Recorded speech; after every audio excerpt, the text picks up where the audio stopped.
नमस्कार दोस्तों, आप सभी का स्वागत है। क्या चुनाव से पहले ये केंद्र सरकार चुनाव आयोग पर भी कब्जा कर लेगी? दोस्तों, बहुत सारे सवाल खड़े हो रहे हैं और ये सवाल अभी अभी पिछले ही कुछ दिनों में खड़े हुए हैं दोस्तों।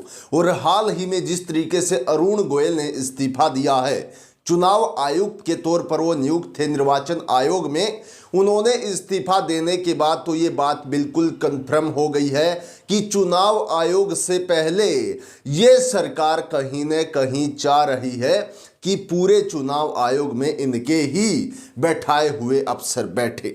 दोस्तों, मैं आपको थोड़ा पीछे लेकर चलता हूं। 15 फरवरी को अनूप चंद्र पांडे का कार्यकाल समाप्त हो गया था, वो रिटायर हो गए थे, वो भी चुनाव आयुक्त थे। उसके बाद 2 मेंबर रह गए थे, एक तो हमारे मुख्य चुनाव आयुक्त राजीव कुमार और एक चुनाव आयुक्त अरुण गोयल। लेकिन अरुण गोयल की अगर हम बात करें तो 2027 में इनका कार्यकाल समाप्त होना था, यानी कि अभी 3 साल बाकी थे। लेकिन अचानक 2024 के चुनाव की तैयारियां चल रही हैं और इस इंतहाम की घड़ी में अगर अरुण गोयल रहस्यमय इस्तीफा दे सकते हैं तो इसके पीछे क्या हो सकता है? दोस्तों, केवल एक मेंबर अब हमारे देश के मुख्य चुनाव आयुक्त इस समिति में रह गए हैं, केवल एक, और वो एक होंगे तो मुझे नहीं लगता कि चुनाव हो पाएंगे। या तो अब इस सरकार को चुनाव आयुक्तों की नियुक्ति करनी पड़ेगी, और यही मेरे को तो ऐसा लग रहा है ये सरकार यही चाहती है कि हम चुनाव आयुक्त अभी एक रिटायरमेंट हो गया, एक ने इस्तीफा दे दिया है, अब हम अपने खास यस मैन को चुनाव आयुक्त बना देते हैं। क्योंकि आपने देखा होगा पिछले ही समय में बिल पास करवा लिया गया था कि जो समिति है उससे डीवाई चंद्रचूड़ को हटाकर उसमें एक प्रधानमंत्री के चुना गया कैबिनेट मंत्री और एक लीडर ऑफ ओपोजिशन जिसका कोई महत्व ही नहीं रहेगा, क्योंकि 2 वोट ऑफिशियली इस केंद्र सरकार की हैं। और इस चीज को लेकर लगातार अब ऐसे कयास लगाए जा रहे हैं कि ये केंद्र सरकार अपने फायदे के लिए 2024 के लोकसभा चुनाव के लिए अब ऐसा करने जा रही है कि इनको हराने वाला कोई बचे ही ना। लेकिन इस पर रवीश कुमार ने बहुत गहरी टिप्पणी कर दी है। रवीश कुमार ने क्या कहा इस पर पहले वो बताता हूं, फिर पूरी मैं खबर बताऊंगा आखिरकार इस्तीफे की वजह क्या रही है। और इस्तीफा दिया गया है तो अब एक ही मेंबर यानी कि हमारे देश का मुख्य चुनाव आयुक्त राजीव कुमार रह गए हैं। ऐसे में 2 चुनाव आयुक्तों की नियुक्ति कैसे होगी? फिलहाल देखिए रवीश कुमार ने क्या कहा दोस्तों इसके ऊपर। रवीश कुमार की तरफ से अपने जो उनका ट्विटर हैंडल पेज है, एक्स पेज है, उस पर उन्होंने ट्वीट किया कि अरुण गोयल ने चुनाव आयुक्त के पद से इस्तीफा दिया है। जब इतना साहस किया ही है तो उन्हें प्रेस कॉन्फ्रेंस करनी चाहिए और कारण भी बताना चाहिए। क्या उन पर किसी का दबाव था? दबाव किस बात को लेकर था? विपक्ष के राज्यों को लेकर रहा होगा या तारीख को लेकर हुआ होगा? क्या वे किसी चीज़ की अति से परेशान थे? क्या उनका ईमान गवाही नहीं दे रहा था कि इसके आगे नहीं हो सकता? चुनाव आयुक्त के पद से इस्तीफा हुआ है। फकीर का इस्तीफा नहीं है कि झोला लेकर पहाड़ चल दिए। अगर अरुण गोयल खुद नहीं बताएंगे तो लोग तरह तरह के सवाल करेंगे। कृपया यह न बताएं कि निजी और पारिवारिक कारणों से इस्तीफा दिया गया है। दोस्तों, रवीश कुमार ने बहुत ही कड़े शब्दों में अरुण गोयल के इस्तीफे पर टिप्पणी की और उन्होंने सीधे तौर पर यह कहने की कोशिश की है कि कहीं ऐसा तो नहीं है कि उन पर कुछ करने का दबाव बनाया जा रहा हो, अरुण गोयल उससे सहमत ना हो या उनकी अंतरात्मा उस चीज को करने के लिए नहीं मान रही हो, इसीलिए तो उन्होंने इस्तीफा नहीं दे दिया। क्योंकि ऐसे समय पर जब लोकसभा चुनाव किसी भी दिन, आज या कल में किसी भी दिन तारीखें डिक्लेयर हो सकती है, ऐसे समय पर इस्तीफा देना कोई भी तुक नहीं बनता है। और इसी चीज को लेकर काफी राजनीतिक पंडित अलग अलग कयास लगा रहे हैं दोस्तों। कोई कह रहा है कि चुनाव आयुक्त अब ये सरकार तय करेगी, इसलिए उन्होंने इस्तीफा दे दिया। क्योंकि एक पहले ही रिटायर हो चुका, एक का इस्तीफा दिला दिया, अब 2 चुनाव आयुक्त ये सरकार अपने घुसेड़ देगी निर्वाचन आयोग में। कुछ जिस तरीके से रवीश कुमार ने कहा कि उन पर किसी प्रकार का दबाव तो नहीं बनाया जा रहा था, इस तरीके का दबाव कि उनसे कुछ कराया जा रहा हो, लेकिन अरुण गोयल की आत्मा उस चीज को करने को नहीं मानती हो, इसलिए उन्होंने कह दिया भाई मैं तो ये नहीं करने वाला, मैं तो अपना इस्तीफा ही दे दूंगा। कहीं ऐसा तो नहीं है, क्योंकि अलग अलग तरह के कयास लगाए जा रहे हैं जब तक अरुण गोयल से। और रवीश कुमार ने यह भी कहा कि पल्ला झाड़ने की कोशिश मत करना, अगर अरुण गोयल प्रेस कॉन्फ्रेंस करके बताए कि इस्तीफा क्यों दिया तो निजी कारण मत बताना, क्योंकि ये तो एक साधारण सा पल्ला झाड़ने वाली बात हो जाएगी।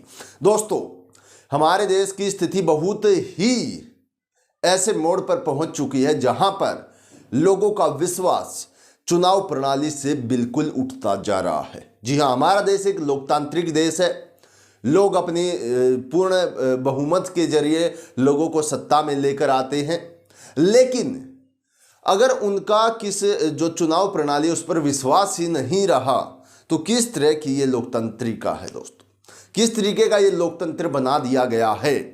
अब मैं पूरी खबर आपको बताने की कोशिश करूंगा, वीडियो को अंत तक जरूर देखिए, बहुत ही खास खबर है आपके लिए। वीडियो पूरी देखिएगा, स्क्रीन पर आप देख सकते हैं। लोकसभा चुनाव 2024 को लेकर तारीखों का ऐलान होना है, लेकिन उससे ठीक पहले चुनाव आयोग के चुनाव आयुक्त अरुण गोयल ने राष्ट्रपति द्रौपदी मुर्मू को अपना इस्तीफा भेज दिया है, जिसे राष्ट्रपति द्वारा स्वीकार भी कर दिया गया है। अब सवाल यह है कि आखिर इस इस्तीफे की वजह क्या है। चारों तरफ इसके इस्तीफे के चर्चे हैं, लेकिन अभी तक वजह को लेकर कोई आधिकारिक जानकारी सामने नहीं आई है। बता दें कि लोकसभा चुनाव को लेकर सियासी माहौल काफ़ी गर्म है और सारे राजनीतिक दल चुनाव की तैयारियों में बिजी हैं। दूसरी ओर चुनाव आयोग इलेक्शन कंडक्ट कराने की तैयारी भी कर रहा है, लेकिन अरुण गोयल ने अचानक इस्तीफा देकर कई नए कयासों को बदल दिया है। जी हाँ दोस्तों, यानी कि किसी ने सोचा भी नहीं होगा, किसी ने नहीं सोचा होगा कि इस समय पर हमारे देश के चुनाव आयुक्त इस्तीफा दे देंगे। और हमें अगर अपनी राय हम बताएं, हमें तो भाई ऐसा लग रहा है कि उनका इस्तीफा इस चुनाव में बहुत बड़ा मोड़ लेकर आएगा।